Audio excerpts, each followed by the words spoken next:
The Logical Conclusions of Anime Reviews presents the complete refutation of Digibro's Erased was never that good video. One of the first things that put me off about Erased was the voice of the main character Satoru, who is played by an actor named Shinosuke Mitsushima. Satoru is Mitsushima's first voice acting role, and it's pretty obvious that he was chosen for the part. So he starts out ripping the voice actor. Whatever, I thought he was good, plus he's speaking Japanese. Let's move on.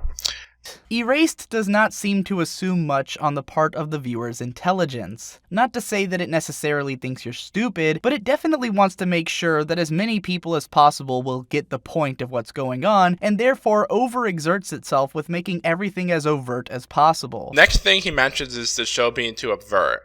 I'm a big fan of overt caricature storytelling. Yuhara, who he mentions in this video, and Vince Gilligan are big practitioners of using caricatures to add a funny satire element to their stories. For example, let's take a quick look at the opening episode of Breaking Bad. Walter is stuck in the mediocrity of the American dream. How do they show this? He has a wife that won't have sex with him. He has to teach shitty high school kids when he is super knowledgeable about chemistry. His son has a disability, and he has to work at a car wash as a second job where asshole students laugh at him. When Urasawa wants to make his edgy point in Monster that Johan's pure evilness is somehow more admirable than most of humanity's racism, greed, and selfishness, who does he use for foils for Johan? The Nazis and an orphanage that experiments on children. So avert caricature writing is good stuff. How do we represent the main character's time-traveling powers activating? Have the screen go weird for a second and blast this obnoxious Transformers sound effect over it. Fall season. I watched a show called Beautiful Bones, the Sakurako's investigation.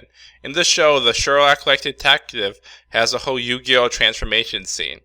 And the kicker is nothing happens. She doesn't leap through time, or have a 6,000-year-old pharaoh help her play a card game, or gain superpowers. It's out of nowhere. My point is, after seeing that, I did not have much of a problem with the butterfly at Erased.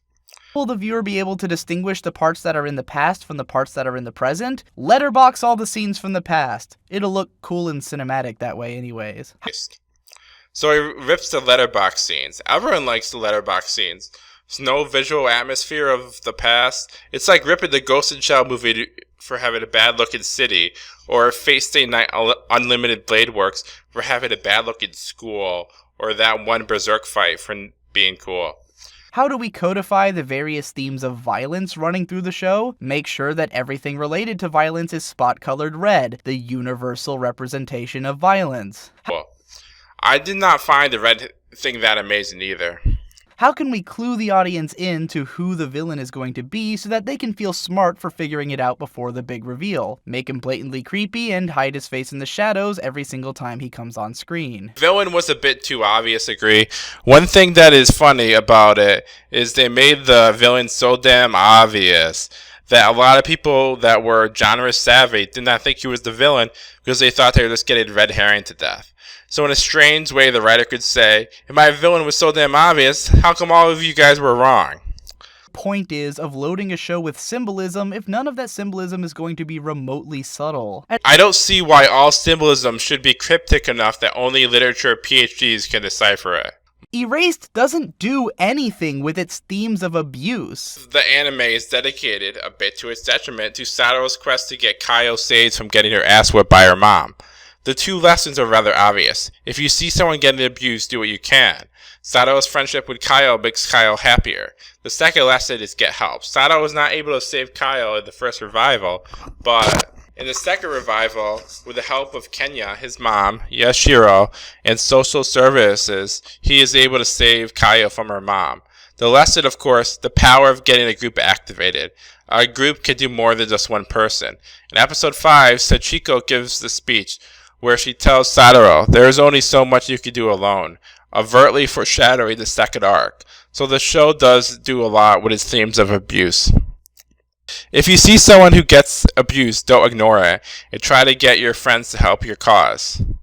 The whole time-traveling power barely matters outside of the setup for what kind of mystery story this is, and it doesn't have clearly defined mechanics, nor is it played with in any interesting ways. I do agree with this is a minor problem with the show, but before we get into how it's a minor problem, let's talk about how they did cool stuff with Satoru's time travel power. When the time travel was introduced, a little boy gets run over by a truck. So he goes back in time 10 minutes or whatever, he saves the kid. The audience thinks that his power will be something bad happens. He's going to go back 10 minutes to prevent the tragedy. For fellow geriatrics out there like me, there was a show in the early 2000s called Early Edition where he got tomorrow's paper today. That is what I pictured the show being like after they first introduced his power. What Early Edition was about was he would go talk to someone who committed suicide and solve the problem she was having with her father, and we would get this moral lesson. So in Erased, I did not think at the end of the first episode his mom is going to get killed and then Satoru is going to go back 19 years to try to save his mom. That was a cool twist. Groundhog Day, one of my favorite movies, doesn't explain why Bill Murray is stuck living in the same day over and over again. So I don't think they have to explain it, but I would have preferred they did. But the other issue is they changed the rules on us as well, because after he falls to save Kaio the first time, he gets to try again. To me, both of these factors, that they don't explain how he time travels and then they change the rules on us, adds up to a bit of a problem. Satoru being a failed manga author turned jaded pizza delivery boy doesn't contribute anything to his ability to navigate this murder mystery.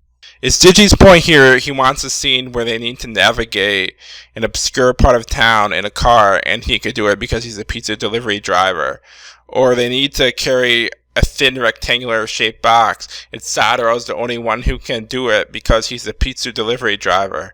I don't know, Digi. I don't think they need to write his pizza delivery driving skills into a murder mystery. I don't think anyone was impressed with how that murder mystery actually turned out either, considering how let down everyone was once the big reveal actually happened. The car scene is well written and directed.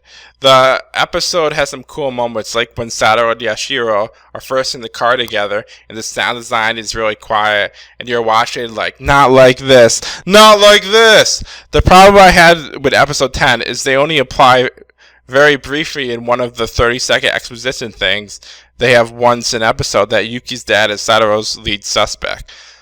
I think they should have definitely spent more time on Satoru trying to solve the murder case. In episode 10, Satoru comes off as Frederick Weiss versus Vince Carter, and it's a bit unfair to Satoru. Over the course of the winter season, I've seen a lot of talk about how Erased is well-directed, and I just can't get behind that notion. People talk about director Tomohiko Ito. They like to bring up the fact that he worked as an assistant director to Mamoru Hosoda on The Girl Who Leapt Through Time and Summer Wars, which are fantastic and fantastically directed films. Everyone noticed that Digi criticized the show for the directing and visuals not being as good as Mamoru Hosoda, the atmosphere not being as unique and fun as Steins Gate, and it not being as good as a mystery as 20th Century Boys. In the first episode of Steins Gate, I was introduced to a bunch of eccentric and highly entertaining characters who I cared about immediately. So he talks about how he likes Steins Gate so much better than Erased, kind of missing their different types of shows. The point of Steins Gate is, wow, Okabe is so quirky and cool. He is a fat, expert hacker best bro. Who doesn't want a fat, expert hacker best bro? And wow, the scientist chick is so hot. The point of Erased is his friends are normal 10 and 11-year-olds. Am I eventually going to care about Satoru? This point I completely disagree with. The show did a good job making you want to root for Satoru in his quest. Firstly, we know Satoru is a good dude because he saves the little boy from getting splattered by the semi. His mom gets killed by the most badass pedo of all times. We feel bad that Satoru's mom got killed. We feel bad. He seems like a good dude, saving little kids, but he has a bad job, no girlfriend. To me, Satoru is very easy to root for. Is Airi going to be relevant in the long run, or was focusing on her so much just a total waste of time? Hard to say. She wasn't great. However, to me, Erased has surprisingly amount of likable, unique characters. Kenya, Kaio, Satoru, Sachiko, the other kids. Even Kaio's mom has a good presence as a villain. I can't stand how the kids often talk like adults and generally seem to understand themselves and the world around them better than anyone their age should ever be able to do. I thought it was fine for the most part. Only episode where there was no way a 10-year-old would ever say that is when Kyle gives Sato the pop psychology in episode 2. We are both fakes and all that BS. And the idea of how Satoru's adult mind and child body affect one another comes up in small ways which might spark the imagination. So I did some research on this. What Digi meant by this is apparently he's talking about the part where Satoru accidentally blurts stuff out, which in fairness a lot of people thought was cute. According to Mother's Basement, this is because of the sci-fi of Satoru going back in time to when he was 10. It somehow ruined his filter. My interpretation was that Sato is just so in the moment during his time in the past that he, forgets what he's saying and it just blurts stuff out. I hate how cartoonishly sadistic Kaio's mother is. Kyle's mother, I think, is great that she's pure evil. The scene where Sato finds Kaio in the shed and confronts her mom about it. Then her mom, while stroking Kyle's hair like Lord Voldemort would stroke his pet snake, makes Kyle lie to Satoru about how she got her injuries. Up until this point, Satoru's kicking ass. He's getting girls to like him, no problem. He's telling off mean girls in his class. But evil like this is too much even for our hero.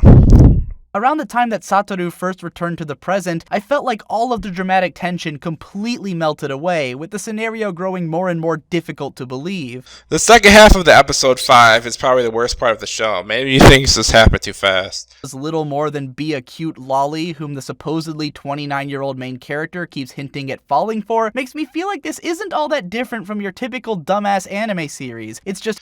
I guess you can make an argument that ERASED is some sort of lolly exploitation show, but Digibro just says one sentence about it. The problem with this video is not only does he rip a rather good anime, he does it badly. ERASED being a lolly exploitation, the mystery aspect of the show falling short, plus the last 2 episodes being so blah, the show certainly provides ample ammunition to fire at it. What does he talk about? The characters not being as fun as Sign Gay, and this being the lead voice actor's first gig. Give me a break.